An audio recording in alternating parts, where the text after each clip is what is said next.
Hello and welcome back once again to the Single Malt Review. You've tuned in at a very opportune moment because we are about to delve once again into a whole range of whiskies thanks to this cute little sampler that we do so much trade with, sample boxes of the world. This episode brought to you by Sybil the cat, and we're playing with fire bringing her up here because of reasons. She likes the microphone, likes to rub her face on it until it's on the floor. Not everyone is the consummate professional that Charlie is. All right, no, this cameo is already over. Yeah. All right, let's get down to business here. What have you brought to class, Dave? We have Glencadam, a fine old Highland distillery who date back to the early 19th century. Quite a broad range, mostly just a lot of age statement whiskies. 10s, 12s, 13s, 19s, 21s, all sorts in between. Predominantly sherry and bourbon cask. We have a few exotic finishes as well, including some port, but alas, as much as I love port-finished whiskey, there is none here in the sampler. We have, though, some mainstays of the range, the 10, 15 and 21-year-old. Yes, indeed. In a wonderful side, look at that, it's like the Enterprise in here, well, almost. Until everything falls out. So we'll put these ones back in. We'll do these in, even though they've got with the 21 in the middle, I think we'll do these in sort of ascending order of age. For 10. And we'll start with the old 10-year-old. Seems like a good place. That one, the only one conspicuously different colour than the rest. We should mention these are all uncoloured, unchill filtered at 46%. All 46%, which is excellent. Really good to see. Consistency and quality control, which is, great to see. Really good to see the continuing movement of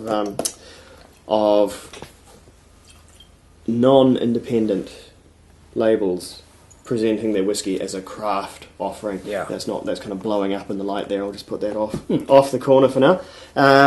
So yeah, really, really good trend there.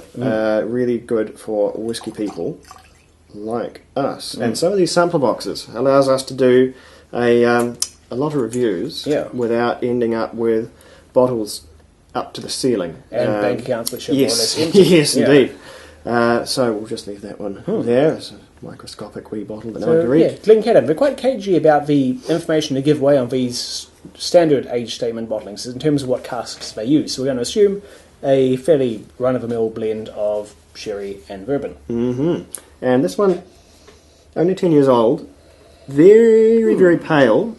I would hazard that this is, if not exclusively bourbon, then pretty well exclusively bourbon. Yeah. And I'd say mostly second and third fills in here. It's a very, very light-looking one, although going with the, what did the Jim Murray barometer say? This was the I think Jim Murray rated this highly out of the three of them at 94.5. So we'll have to see if we agree concur. So I think Glencadam's unique point of difference in terms of the geometry of their stills, is it the lie pipe, I believe it's called? Yes, they have a slightly funny name for it. It runs the pipe at the top of a still, essentially. For Glencadam, it runs uphill instead of a more characteristic downhill. So it's the line arm is what it's normally called, and as you say, you've got the top of the still there, the oniony bit up there, then you've got a tube coming off where the vapour goes. That is normally pointing down from the still, typically because in anything that's condensed after it's come out of the still, that's your whiskey. So if it condenses, you want it to go down into your collecting area.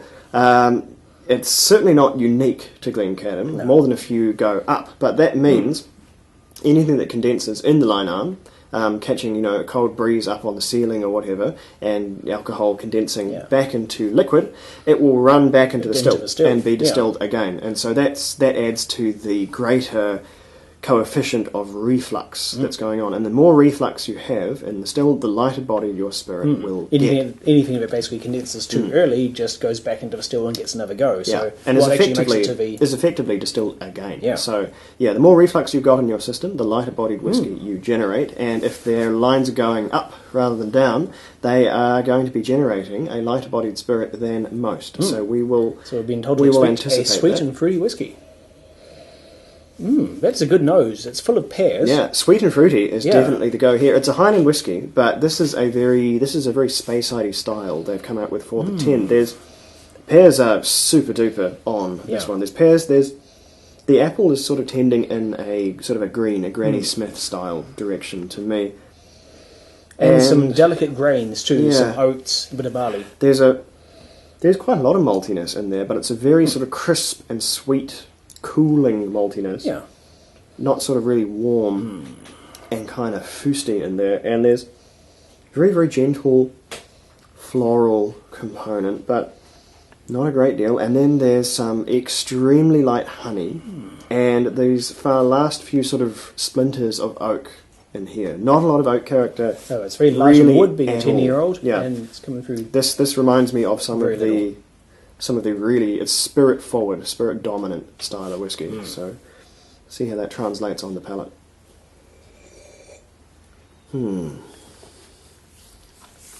Oh, that is abundantly sweet and very easy to drink.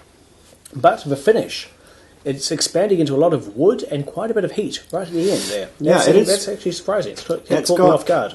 That does have a kick. It mostly keeps it to the end, but yeah, that really warms the old trachea there on the way down. Full of fresh wood chips as well. We get a lot of timber on the finish. Are you eating that, or is it your experience a bit different? Well, I think I'm going to have to put a bit of water in to get that blew up my throat a wee bit there with that alcohol burn. It's certainly it's a very vibrantly youthful spirit, and it's very, very spirit driven. There's some light fruit juice on at the outset, apple and pear in particular.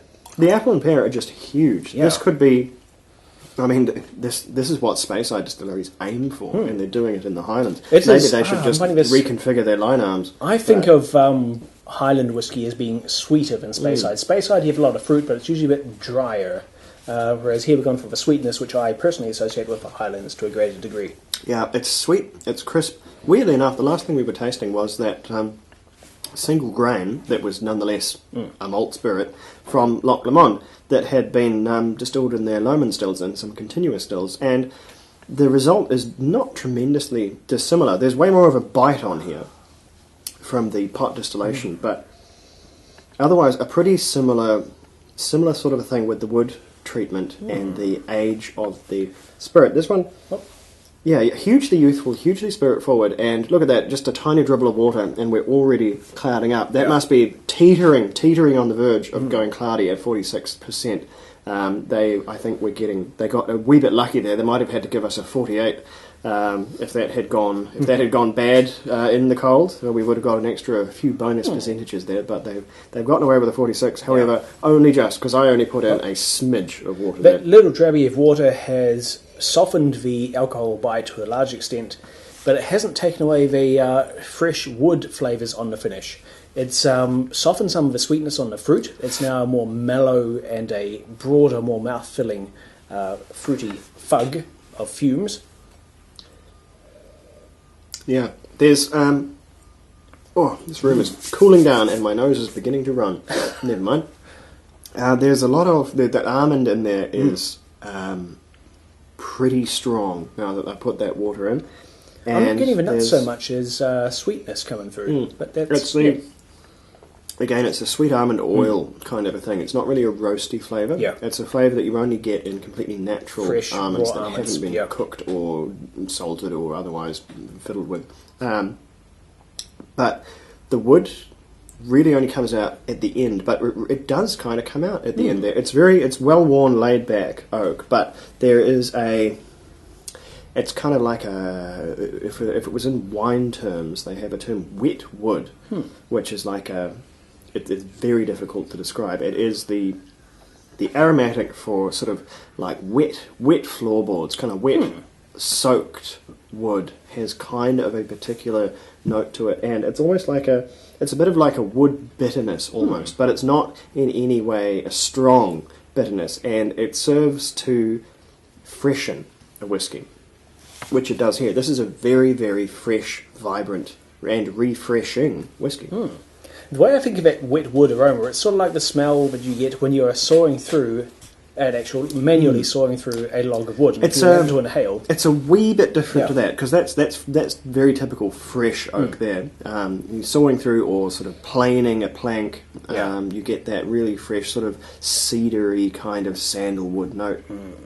Wetwood's it's a bit different. It's more of a fresher thing, and it's more of a it's in the bitter spectrum. Right. But again, very, very difficult to describe. If someone has a better way of describing the whole wet oak thing, post away, please. But yeah, this one, fresh, fruity, young, vibrant, and almost, it could be 8 years old. It's it's got this young vibrancy which whiskey takes on before it's really matured into something I think of as old whiskey. It has this youthful phase, and it's definitely still in it. That youthfulness is coming through in the finish, the fiery and woody finish, but I think there's enough complexity happening there, which is sort of beyond the 10 years on the label. There's a lot going on beyond that, so it has matured a lot in those 10 years. There's some interesting stuff happening here. I'm going to give it a score. Yeah, I'm going to score. Definitely on the horizon. What are you thinking? This is the first and the youngest of the 3 Glencadams we're trying today, but I'm starting out fairly high with an 87. I'm not too far away. This is an 85. For me, it is almost daringly spirit-driven. Yeah. It is very, very unusual to get such a lightly oaked single malt from a standard range. You'll get them from independent bottles because they're marketed to whiskey drinkers that know what they're in for, so to speak, and will understand what's coming at them if they get something that is very, very... very, very spirit dominant, not a lot of wood on it. Most single malts sort of off the shelf, they have a lot more wood going on because that's what people really associate with Scotch malt whiskey.